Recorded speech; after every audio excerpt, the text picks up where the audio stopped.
नमस्कार दोस्तों, आपका हमारे धर्मार्ग चैनल में हार्दिक स्वागत है। आज हम इस वीडियो में भगवान विष्णु के कच्छप अवतार की कथा लेकर के आए हैं। एक बार इंद्र ऐरावत पर चढ़ करके कहीं जा रहे थे। रास्ते में दुर्वासा ऋषिश्वर को देख करके इंद्र ने दंडवत प्रणाम किया। ऋषि ने बड़े हर्ष से एक पुष्प की माला जो गले में पहन रखी थी उतारकर इंद्र के पास भेज दिया। जब उनका शिष्य माला लेकर के इंद्र के पास गया तब इंद्र ने वह माला उससे लेकर के हाथी के मस्तक पर धर दी और अभिमान से बोला कि इससे ज्यादा सुगंधित और उत्तम पुष्प देवलोक में होते हैं। हाथी ने उस माला को सूंड से गिराकर पैर से रौंद डाला। जब उस शिष्य ने जाकर यह बात दुर्वासा ऋषि को बताई तब दुर्वासा ऋषि क्रोधित होकर के बोले, हे इंद्र, तूने राज्य व धन के मद से मेरी माला का निरादर किया है, इसीलिए तेरा राज्य व धन नष्ट हो जावे। जब दैत्यों ने दुर्वासा ऋषिश्वर के शाप देने का समाचार सुना और तो उन्होंने युद्ध करके इंद्र का राज्य सिंहासन छीन लिया। तब इंद्र ने देवताओं समेत भाग करके ब्रह्मा जी से निवेदन किया कि हे प्रभु, दुर्वासा ऋषि के श्राप से मेरा राज्य व धन सब कुछ चला गया है, मेरी सहायता कीजिए।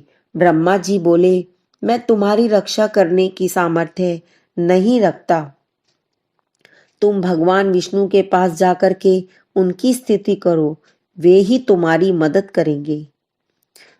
फिर ब्रह्मा आदि देवताओं के साथ क्षीर सागर के निकट पहुंचे। वहां जाकर के भगवान विष्णु का ध्यान करने लगे। भगवान विष्णु ने उन्हें दर्शन दिए और कहा कि तुम दैत्यों के साथ मिलकर के समुद्र का मंथन करो। उसमें से अंत में एक अमृत का कलश निकलेगा, उसको तुम पी लेना और फिर अमर हो जाओगे।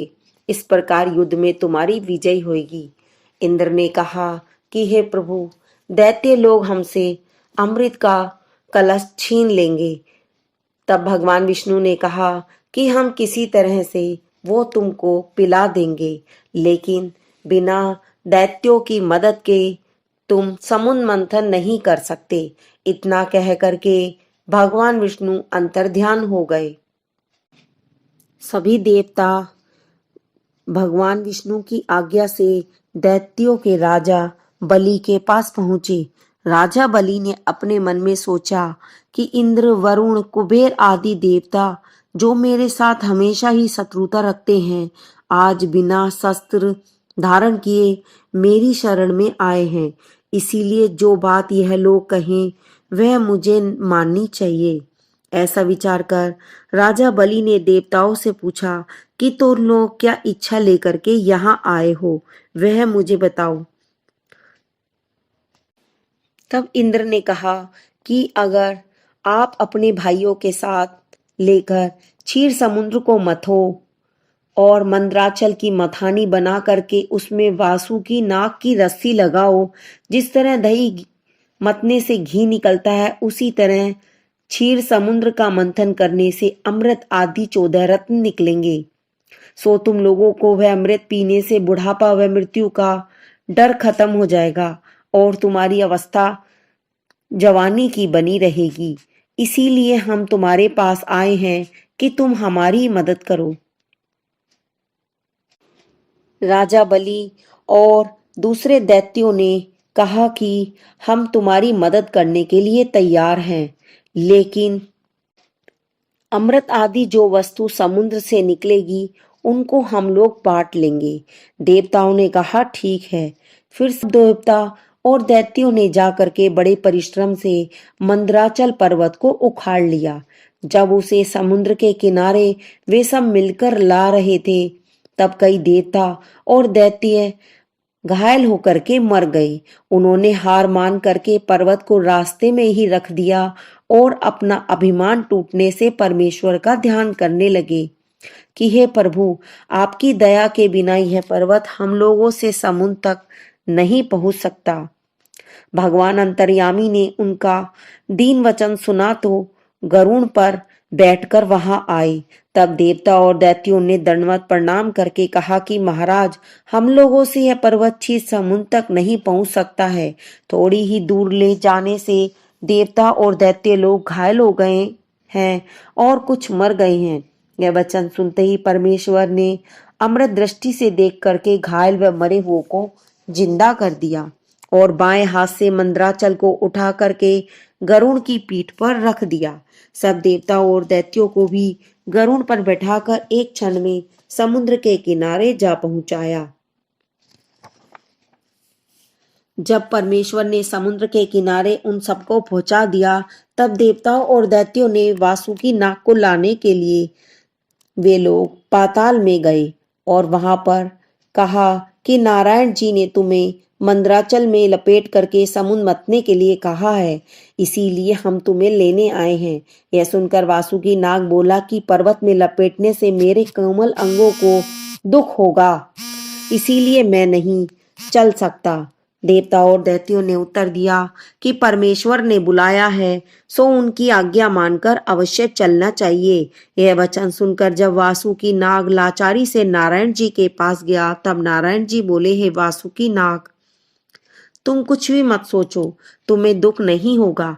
अमृत निकलने पर तुम भी भाग पाओगे। जब देवता और दैत्यों ने वासुकी नाग से पर्वत लपेटकर समुद्र में डाल दिया और मंदराचल पानी पर न ठहरकर डूबने लगा, तब देवताओं और दैत्यों ने परमेश्वर से विनय किया कि हे प्रभु, पहाड़ तो पानी में डूबा जाता है, हमारा बल कुछ भी काम नहीं करता, हम समुद्र किस तरीके से मथें। यह सुनकर के भगवान ने कच्छप का रूप धारण किया और उस पर्वत को अपनी पीठ पर उठा लिया। जब वह पहाड़ जल पर ठहर गया, तब भगवान जी ने देवता और दैत्यों से कहा, पहले तुम गणेश जी की पूजा करो, जिससे तुम्हारा मनोरथ सिद्ध होगा। फिर नारायण जी की आज्ञा से देवताओं ने वासुकी नाग का पूंछ पकड़ी और दैत्यों ने सिर पकड़ा। जब दैत्य लोग समुद्र मथते समय वासुकी नाग का सिर खींचने लगे, तो उसके फुंकार से ऐसी ज्वाला निकली कि उनका सिर जलने लगा। तब दैत्यों ने कहा कि हम लोग पूंछ को पकड़ेंगे। नारायण जी ने मना कर दिया। जब देवता और दैत्य समुद्र मनते मनते थक गए, तब उन्होंने नारायण जी से विनय किया कि हे त्रिलोकीनाथ, अब हमारे में सामर्थ्य नहीं रही कि हम समुद्र मंथन करें। यह वचन सुनते ही परमेश्वर ने कुछ अपना बल उनको दे दिया और धैर्य बंधाया। तब वे लोग नवीन बल पाकर फिर से समुद्र को मंथने लगे। सबसे पहले ऐसा हलाहल विष निकला कि जिसकी गर्मी पाकर समुद्र के सब जलचर व्याकुल हो गए। देवता और दैत्यों ने भी घबरा कर के कहा कि हे प्रभु, इस विष के रखने का कहीं ठिकाना कीजिए, नहीं तो हम लोग इसकी गर्मी से मर जाएंगे। तब भगवान ने कहा कि इस गरल को तो महादेव के सिवा दूसरा कोई अंगीकार नहीं कर सकता, तुम लोग उनकी विनती करो। यह वचन सुनकर दैत्यों और देवताओं ने महादेव जी से हाथ जोड़कर कहा कि हे महाप्रभु, इस विष से तीनों लोगों के जीव जलकर मर जाएंगे, आप इसको अंगीकार कीजिए। तुम्हारे सिवा दूसरे में ऐसी सामर्थ्य नहीं है कि जो विष की गर्मी को सह सके।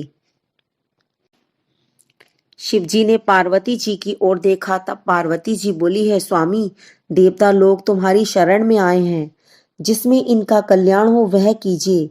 नारायण ने भी शिव जी से कहा कि ये सब लोग देव हैं, आप महादेव हैं, इसलिए प्रथम जो वस्तु समुद्र से निकली है वह आपको भेंट करना चाहिए, सो आप इसे अंगीकार कीजिए। सब जीवों का दुख हरना आपको उचित है। तब महादेव जी ने प्रसन्न होकर के कहा, ठीक है, इस गरल को मेरे सिवा दूसरा कोई पी नहीं सकता। इसे पेट में उतार जाऊं तो रामचंद्र जी को, जो मेरे हृदय में रहते हैं, दुख पहुंचेगा, इसलिए कंठ में इस विष को रखे रहना ही उचित है।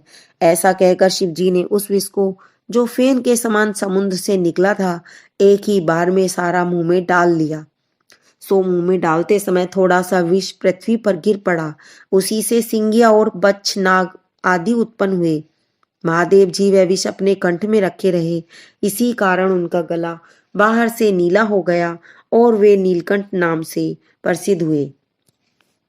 जब दूसरी बार फिर देवता और दैत्य परमेश्वर की आज्ञा से समुद्र को मंथन करने लगे, तो दूसरी बेर कामधेनु गऊ अति सुंदर समुद्र से निकली। तब नारायण जी ने कहा, इस गाय से संसारी वस्तु जो मांगो सो मिलती है।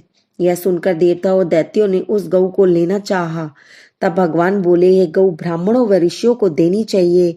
वे लोग वनवास करके कंदमूल आदि खाकर दिन रात हरि भजन करते हैं और ब्याह व यज्ञ आदि में उनको राजा से भिक्षा मांगनी पड़ती है। फिर कामधेनु गाय को ऋषियों को दे दी और फिर से समुद्र को मतने लगे। तब नारायण जी ने कहा कि अब जो समुद्र से निकले उसमें एक वस्तु दैत्यों की है और दूसरी देवताओं की। तीसरी बेर उच्चैश्रवा नामक घोड़ा श्वेत वर्ण का अत्यंत सुंदर निकला। सो दैत्यों ने कहा कि यह घोड़ा राजा बलि के पास होना चाहिए। नारायण जी ने घोड़ा दैत्यों को दे दिया। चौथी बार ऐरावत हाथी श्वेत वर्ण का 4 दांतों वाला प्रकट हुआ, वह देवताओं को दे दिया। पांचवी बार कौस्तुभ अति तेज वाली महासुंदर मणि निकली। उसे देखकर के नारायण जी बोले कि यह हम लेंगे। जब दैत्यों और देवताओं ने प्रसन्न होकर कहा कि बहुत अच्छा, तब त्रिलोकीनाथ ने वह मणि पिरोकर अपने गले में पहन ली। छठी बेर कल्प नामक एक वृक्ष निकला।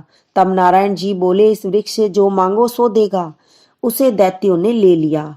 सातवीं बेर रंभा नाम की अप्सरा महासुंदरी क्षीर सागर से निकली। वह किसी को भी नहीं मिली, वैश्या होकर के रही। आठवीं बार लक्ष्मी जी अति सुंदरी उत्तम भूषण व ललित वस्त्र पहने, दाहिने हाथ में कमल का पुष्प और बाएं हाथ में माला लिए समुद्र से निकली। उनका रूप देखते ही नारायण जी के सिवा सब देवता और दैत्यों ने उन पर मोहित होकर के समुद्र को मतना छोड़ दिया और उनके चारों ओर आकर के उन्हें लेना चाहा। तब लक्ष्मी जी बोली, मुझे जबरदस्ती कोई नहीं ले सकता। जिसमें सब गुण होंगे मैं उसी को अपनी इच्छा से वरण करूंगी। फिर लक्ष्मी जी ने नारायण जी के सम्मुख जाकर उनका रूप, तेज, बल और गुण देख कर के कहा कि यह त्रिलोकीनाथ सब गुणों से भरे हुए हैं। यह कहकर लक्ष्मी जी ने वह जो उनके हाथ में माला थी भगवान विष्णु के गले में डाल दी और दोनों का विवाह संपन्न हुआ। फिर नारायण जी की आज्ञा से देवता व दैत्य समुद्र को मतने लगे। अब नवी बेर कन्या रूप होकर वारुणी समुद्र से निकली, उसको दैत्यों ने ले लिया। 10वीं बार चंद्रमा समुद्र के मंथने से निकले। चंद्रमा को भगवान शिव ने अपने मस्तक पर धारण कर लिया। 11वीं बार पारिजात वृक्ष निकला। इस वृक्ष की विशेषता थी कि इसे छूने से सारी थकावट मिट जाती है। 12वीं बार जब समुद्र मंथन देवता और दैत्यों ने किया तो पांचजन्य शंख निकला। इसे भगवान विष्णु ने रख लिया।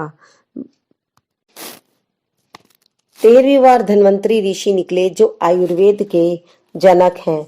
उन्होंने हाथ में अमृत का कलश लिया हुआ था। देवताओं और दैत्यों के बीच अमृत कलश को लेकर के जब झगड़ा होने लगा तो भगवान विष्णु ने मोहिनी रूप धारण कर अमृत को देवताओं में बांटा। राहु ने छल करके अमृत का पान कर लिया। क्रोधित होकर भगवान विष्णु ने अपने चक्र से उनका सिर काट दिया और इसी राक्षस के शरीर के 2 हिस्से राहु और केतु नाम से कहलाए।